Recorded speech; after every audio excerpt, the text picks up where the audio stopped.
साहब तेजस्वी यादव कहा करते थे कि वोट चोरी हुआ है तो एनडीए वाले कहते थे कि तेजस्वी यादव हार का बहाना बना रहे हैं। लेकिन अब तो आपके पार्टी के दिग्गज नेता जीतन राम मांझी कह रहे हैं कि वोट प्रभावित हुआ है। अब क्या कहिएगा, तेजस्वी यादव भी मौज ले रहे हैं कि साहब देख लीजिए, बात आ गई ना सामने।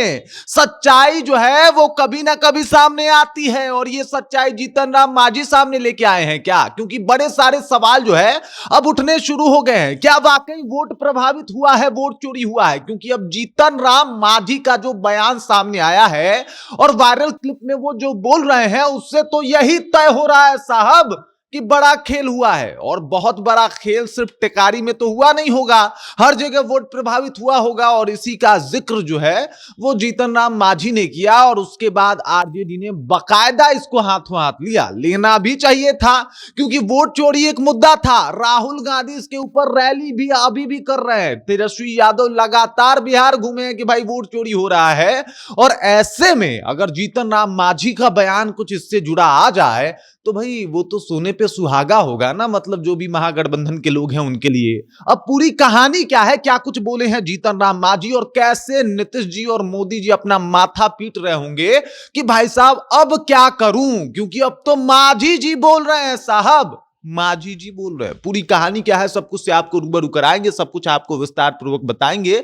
लेकिन उससे पहले मेरा परिचय जान लीजिए। मेरा नाम है रजत और आप जनता जंक्शन देख रहे हैं। सबसे पहले आप इस बात को समझिए कि तेजस्वी यादव ने कहा तो इसे बहाना बताया गया, तेजस्वी यादव ने कहा तो इसे बताया गया कि गलत है।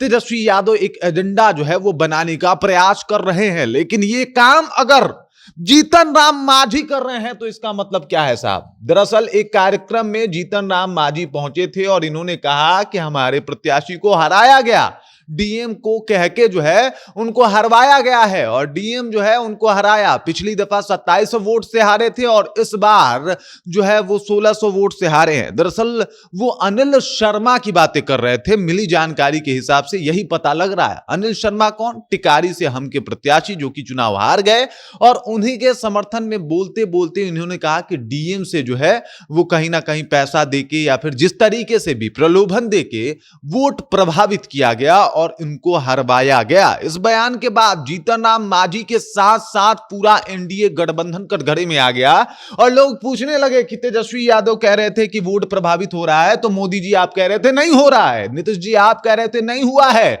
आप लोग कह रहे थे कि साहब जनता ने वोट दिया है। और अगर जनता ने ही वोट दिया है तो टिकारी में भी तो जनता ने ही वोट दिया होगा। तो आप लोगों का तो गजब है भाई साहब, मीठा मीठा गप गप करवा करवा थू थू। मतलब जहां आप हारे वहां पे वोट प्रभावित हुआ है और जहां पे तेजस्वी यादव हारे, राहुल गांधी हारे, वहां पे जनता ने आपको समर्थन किया है। ये तो कमाल की बात निकल के बाहर आ रही है जिसकी चर्चा हो रही है। अब आरजेडी वालों ने इस बात को हाथों हाथ ले लिया। आरजेडी जो है वो पूरा बकायदा एक पेज का जो है एकदम से पूरा अपना पोस्ट डाला है। क्या कह रहा है? ये भारत सरकार में कैबिनेट मंत्री, बिहार के पूर्व मुख्यमंत्री तथा हम पार्टी के संरक्षक श्री जीतन राम मांझी जी हैं जो ठगेश कुमार जैसे पिद्दी पालतू आयुक्त के मुंह पर करारा तमाचा जड़ डंके की चोट पर खुले मन से चुनाव नतीजों में हेरा फेरी, मशीनरी और धांधली से चुनाव जीतने का शाही फॉर्मूला बता रहे हैं। ये बता रहे हैं कि कैसे उनके पार्टी ने 2020 में 2700 वोट से हारने के बाद भी टिकारी विधानसभा का चुनाव जीता था और कैसे त्रिपुरा कैडर के 2006 बैच के बिहार में डेपुटेशन पर पदस्थापित तत्कालीन भ्रष्ट जातिवाद निकम्मे नालायक कौम नाजायज जिलाधिकारी अभिषेक सिंह ने अपने शपथ भूल बाबा साहेब के संविधान की धज्जियां उड़ाते हुए अनैतिक रूप से चुनाव जिताने में उनकी मदद की थी। इसका उस भ्रष्ट अधिकारी को इनाम भी मिलता रहा और वो बिहार में एक्सटेंशन पर एक्सटेंशन प्राप्त करता रहा। केंद्रीय मंत्री जीतन राम मांझी इस बार 2025 चुनाव में टिकारी विधानसभा क्षेत्र से चुनाव हारना तथा पिछला कारनामा न दोहरा पाना पर अफसोस जता रहे हैं। साथ ही त्रिपुरा में बैठा यह अधिकारी भी शोक मना रहा है। अब कहां है बिकाऊ चुनाव आयुक्त और चुनाव आयोग? क्या यही है लोकतंत्र? ये मोदी जी की कृत्रिम लोकप्रियता और बेईमानी के चाणक्य की सच्चाई है। और इन लोगों ने मिलकर दोनों चुनाव में युवा जुझारू क्रांतिकारी नेता तेजस्वी यादव का राजनीतिक वध करने का असफल प्रयास किया। लेकिन सच को कब तक छुपाओगे, कब तक जनता को जो है वो 44,000 करोड़ बांटकर बेईमानी कर, धांधली कर, मशीन की मदद से, भ्रष्ट अधिकारी के काले कारनामे से झूठे चुनाव जीतते रहोगे? तुम्हारा भांडा अवश्य फूटेगा। ये आरजेडी के द्वारा पोस्ट किया गया है और ये आरजेडी पोस्ट में कह रहा है कि भाई साहब देख लीजिए, ऐसे ऐसे डीएम हुआ करते थे। और जब जीतन राम मांझी ने कहा कि भाई चुनाव प्रभावित होता है, तो चुनाव प्रभावित होता है ना, फिर तो माना जाएगा साहब कि चुनाव प्रभावित होता है। फिर क्यों नहीं मान रहे आप?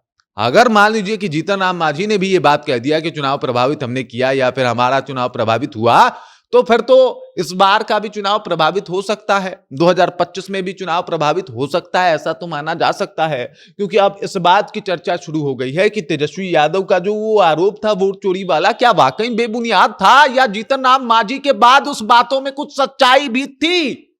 और इस वजह से मोदी जी और नीतीश जी दोनों एक बार से माथा पीटते हुए दिखाई दे रहे हैं। पहला तो साहब इस बात को लेके कि भाई हमने किसको अपने गठबंधन में शामिल किया है, क्योंकि अब सवाल उठे हैं तो सवाल दूर तक जाएंगे।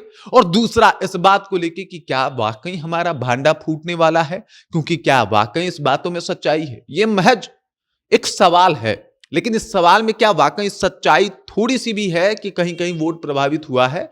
तो ये चिंता का विषय है, क्योंकि लोकतंत्र जहां पे जनता अपने मन से अपना उम्मीदवार चुनती है, अगर उनके साथ, उनके वोट के साथ छेड़छाड़ हो रहा है, लोकतंत्र के महापर्व चुनाव में इसके साथ छेड़छाड़ हो रहा है, तो ये जनता के लोकतंत्र में जो भी उनका जो भी हक रहा है उसके साथ छेड़छाड़ हो रहा है। और कहीं ना कहीं ये बहुत बड़ा पाप है, उनके साथ धोखाधड़ी है और इसके ऊपर विचार होना चाहिए। बाकी इस खबर, इस जानकारी को लेकर आप क्या सोचते हैं, आपके ध्यान में क्या कुछ चल रहा है, कृपया कमेंट कीजिए और अपना विचार हम तक पहुंचा दीजिए। बाकी आप देख रहे हैं जनता जंक्शन और मेरा नाम रजत है।